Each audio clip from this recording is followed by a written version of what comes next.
Mein Name ist Julian Filipponi und ich bin Montageleiter bei der Senect GmbH. Die Senect ist seit Anfang des Jahres eine Tochter von der Evonik Industrie, die Chemieerzeugnisse herstellt, Spezialchemie. Heute sind wir in Essen am Standort Essen-Goldschmidt von der Evonik und dort machen wir zurzeit ein Projekt, eine Anlagenerweiterung, die OS11-Anlage und ein Tanklager, das Tanklager 8. Hier draußen im Tanklager 8 ist das Ganze kompliziert dadurch, dass wir viele Bautätigkeiten haben. Da viele Erdarbeiten noch sind, viele Transportarbeiten von links nach rechts, haben wir das Problem, dass wir keinen Kran richtig hinstellen können und dadurch eine Alternative gesucht haben.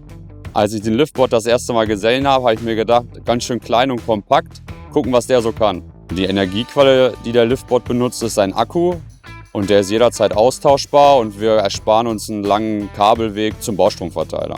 Mit dem Liftbot haben bisher gearbeitet die Montagefirma Mechanik, die Gerüstbaufirma, der Isolierer und auch der E-Begleitheizer. Mit der Geschwindigkeit des Aufbaus von dem Liftbot war ich sehr zufrieden.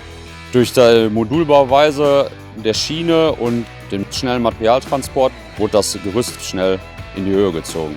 Die Isolierer haben im Anschluss ihre Wolle hochtransportiert und auch die Bleche und auch ihr ganzes Werkzeug und die verschiedenen Verbrauchsmaterialien. Dadurch, dass wir Hilfsmittel hier einsetzen, um die Arbeit zu erleichtern, denke ich, können wir die Fachkräfte hier halten und ich denke, damit ist allen geholfen.